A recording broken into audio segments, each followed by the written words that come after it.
آپ نے تو سارے فرقے خود ختم کر دیے، تو امام مہدی علیہ السلام اب کیا کریں گے؟ نہیں، ابھی تو بھائی بہت کام باقی ہے، ابھی فرقے تو موجود ہیں بھائی، ابھی تو فرقے تو چیخ رہے ہیں. یہ ہم نے ایک راستہ پرووائڈ کیا ہے، ابھی تو یہ جنریشنز گزریں گی، پہلے جب تک یہ بابے نہیں مرتے یا یہ بات قبول نہیں کرتے اور ان کی اگلی آنے والی نسلیں نہیں، اتنا آسان کام نہیں. علمی طور پہ ضرور موت ہوئی ہے، لیکن پریکٹیکلی تو ٹائم لگے گا. میں بیرون ملک میں ہوں اور مسجد دوسرے شہر میں ہے، جمعہ ادا نہیں کر سکتا، کیا اسلام کے دائرے سے خارج ہوگا؟ نہیں، کوئی خارج نہیں ہوں گے. وہ تو دیکھا جائے گا کہ آپ کے اوپر جمعہ فرض ہے کہ نہیں. اگر وہاں پہ جمعہ کہیں پہ ہوتا ہے تو ضرور پڑھیں آپ، اور اگر آپ کو دوسری جگہ جانا پڑتا ہے تو آپ 3 جمعوں میں سے ایک جمعہ ضرور پڑھ لیا کریں. ہر 2 کے بعد ایک تیسرے جمعے کے لیے چلے جایا کریں، جو نبی السلام کی حدیث بھی ہے، مسلم میں، ابو داؤد میں. کیونکہ اس زمانے میں بھی گاؤں کے لوگوں کے لیے آنا مشکل ہوتا تھا، تو پھر کہا گیا کہ یار 3 میں سے ایک جمعہ تو ضرور پڑھا جائے آ کے. تو اگر آپ سفر میں مسلسل رہتے ہیں تو پھر آپ کے اوپر جمعے کی نماز نہیں ہے، زور پڑھ لینا کافی ہے. بیرون ملک میں گھر میں رہ کے نماز ادا کروں تو جماعت کا ثواب ہوگا. ظاہر ہے مسجد اگر بہت دور ہے تو آپ گھر میں اکیلے بھی جماعت کروا سکتے ہیں. سنن نسائی میں حدیث ہے، تیرے رب کو اس گڈریے پہ بڑا پیار آتا ہے جو پہاڑ کی چوٹی پہ اکیلا اذان اور اقامت کہہ کے جماعت قائم کرتا ہے. اکیلے بھی جماعت ہو جاتی ہے. بیرون ملک میں آن لائن اپلیکیشن ٹائم دیکھ کر نماز مغرب ادا کرنا کیسا ہے جبکہ سورج غروب نہیں ہوا؟ سورج غروب نہیں ہوا تو مغرب کا وقت ہی داخل نہیں ہوا، نماز نہیں ہوگی. وہ کون سی آن لائن ٹائم اپلیکیشن ہے؟ غلط ہی ہے، پھر اپلیکیشن ہی ہو. حضرت علی کی فجر کی نماز چھوٹی تو سورج واپس مشرق میں چلا گیا. اس روایت کے اوپر کلام ہے، اس کے اوپر میری تفصیلی ویڈیو دیکھ لیں کہ حضرت علی کے لیے سورج واپس آیا تھا، ایک پورا مقدمہ ہے، وہ آپ سمجھ لیں. آپ نے کہا صحابہ کرام نماز چھوڑنے والے کو کافر کہتے تھے، اس کا حوالہ دے دیں. جامع ترمذی میں ہے میرے بھائی، درجنوں ویڈیوز میں نے اس کو ڈسپلے کرایا کہ صحابہ کرام تارک الصلاح کی تکفیر کرتے تھے. مشکات کی بھی پہلی جلد کے اندر نماز کی اہمیت والے چیپٹر میں یہ موجود ہے. آپ نے کہا ہاتھ کھول کر نماز پڑھنا جائز ہے، بلکہ افضل ہے. حدیث مرفوع سے ثابت کریں. حدیث مرفوع ہی ہے نا جی. ابو میں سعدی نبی الاسلام کی نماز کا طریقہ بیان کر رہے ہیں سنن ابی داؤد میں، اور مصنف ابن ابی شیبہ میں حضرت عبداللہ بن زبیر کا جو عمل ہے. تو سنن کبریٰ البیہقی میں عبداللہ ابن زبیر کہتے ہیں کہ میں نے نماز حضرت ابو بکر سے سیکھی اور حضرت ابو بکر نے رسول اللہ سے سیکھی. تو رسول اللہ صلی اللہ علیہ وآلہ وسلم نے حضرت ابو بکر کو سکھائی، انہوں نے عبداللہ ابن زبیر کو سکھائی، اور عبداللہ ابن زبیر ہاتھ چھوڑ کے نماز پڑھتے تھے. دونوں طریقے درست ہیں، ہم دونوں طریقے سے پڑھتے ہیں.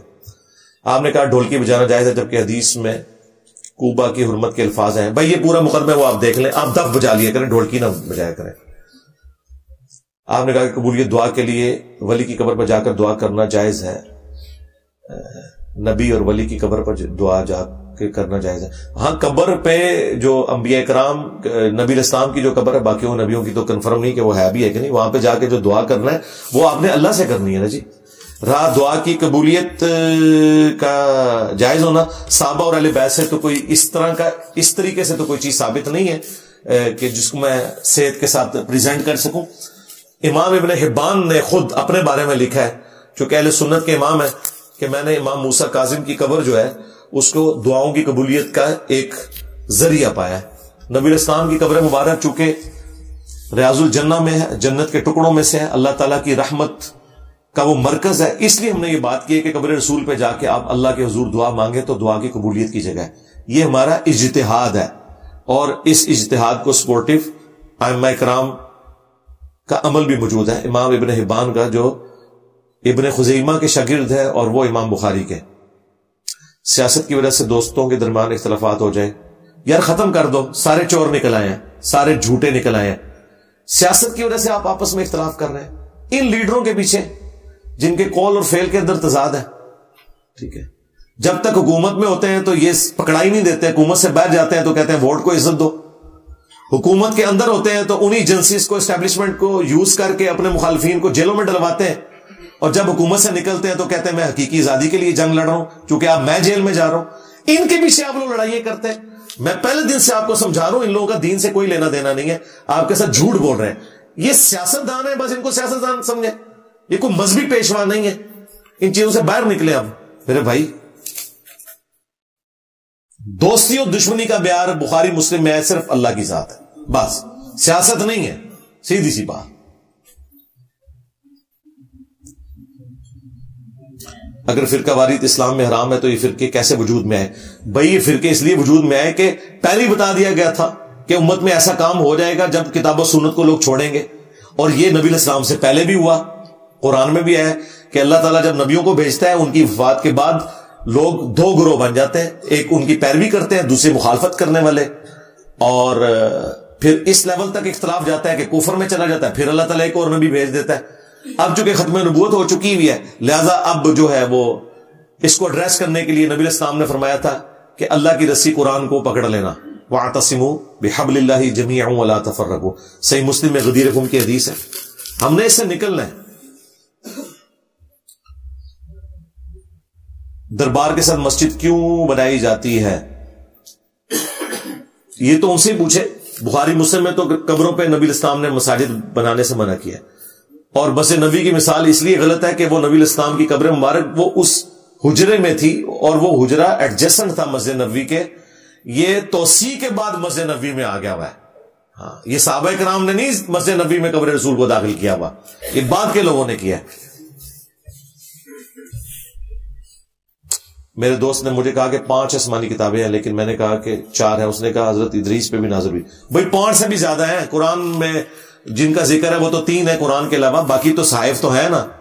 حضرت ابراہیم علیہ السلام کے صحائف ہیں، موسیٰ علیہ السلام کے، باقی انبیاء کے، باقی جو کتابیں جو رپورٹ ہوئی ہیں وہ یہی 4 ہوئی ہیں، باقی صحائف ہیں، صحیفے ہیں، آپ انہیں کتاب کہہ لیں۔ کیا دعا میں آپ علیہ السلام کا وسیلہ ڈالنا؟ نبی علیہ السلام پر دروش ہی پڑھ کے دعا کریں۔ وسیلہ کے اوپر تفصیلی ویڈیو میری دیکھ لیں آپ۔ سورہ بقرہ میں مولا کا لفظ اللہ کے لیے آیا، تو مولا علی کا کیا مطلب ہے؟ یہاں پہ مولا علی کے کیس میں وہی مطلب ہے جو ہم دروشی میں بھی کہتے ہیں، اللہم صلی علی سیدنا و مولانا محمد۔ یہاں مراد ہے آقا، سرپرست، دوست، جگری یار، یہ سارے معنی درست ہوں گے۔ جب اللہ کے کیس میں ہوگا تو ظاہر ہے کہ وہ الٹیمیٹ سہارا ہے انسان کا، جس طرح قرآن میں رب کا لفظ سورہ یوسف میں بادشاہ کے لیے بھی آیا، مالک کے لیے بھی آیا، لیکن الٹیمیٹ جو رب ہے وہ جہان کا پالنے والا ہے۔ تو یہ الفاظ ہے، جیسے نبی علیہ السلام کے لیے ہے بالمؤمنین رؤوف الرحیم، مومنین کے لیے رؤوف الرحیم، اور یہ اللہ کا بھی نام ہے الرؤوف الرحیم، ٹھیک ہے، لیکن وہ دی رؤوف دی رحیم۔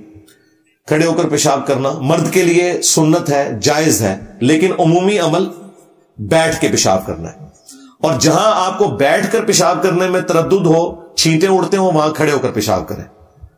یہ بعض لوگوں نے میرے پہ اعتراض کیا کہ سنت کیوں بولا؟ سنت اس لیے بولا کہ نبی علیہ السلام سے جو عمل ثابت ہو جائے وہ سنت کہلاتا ہے، تا وقت کہ نبی علیہ السلام نے اسے منسوخ نہ کر دیا۔ وہ کہتے ہیں وہ تو آپ نے 1-2 دفعہ مجبوری کے طور پر کیا، اور جی ترمذی کے اندر موجود ہے، اما عائشہ نے کہا کہ جو کہے کہ نبی علیہ السلام نے کھڑے ہو کر پیشاب کیا تو تم اس کی تصدیق نہ کرو، نبی علیہ السلام بیٹھ کے کرتے تھے۔ بالکل اما نے ٹھیک کہا، نبی علیہ السلام کا عمومی عمل بیٹھ کے پیشاب کرنا ہے، عموماً تو یہی عمل ہے۔ لیکن یہ ترمذی کی حدیث جو تم پیش کر رہے ہو، اس کے آگے امام ترمذی نے اگلا باب باندھا ہے، اس میں رخصت کا بیان، اور اس میں وہی بخاری کی حدیث لے کے آئے کہ نبی علیہ السلام نے کھڑے ہو کر پیشاب کیا۔ امام ترمذی نے خود جواب دیا ہوا ہے کہ بیٹھ کے پیشاب کرنا عمومی سنت ہے، لیکن مرد کے لیے کھڑے ہو کر پیشاب کرنا بھی نبی علیہ السلام سے ثابت ہے۔ اور یہ وہ حدیثیں ہیں جن کا دفاع خود دیوبندی بریلویوں نے کیا ہوا ہے۔ آپ کو حیران کن بات بتاؤں، بخاری میں جب یہ کھڑے ہو کے پیشاب والی حدیث آئی ہے نا، تو منکرین حدیث نے جب اعتراض کیا ہے تو دیوبندیوں اور بریلویوں نے خود جواب دیا ہے حدیث ٹھیک ہے کہ مرد کے لیے جائز ہے، جب ہماری باری آتی ہے تو ہم سے لڑنا شروع کر دیتے ہیں۔ ٹھیک ہے، کیسی دو نمبری کرتے ہیں۔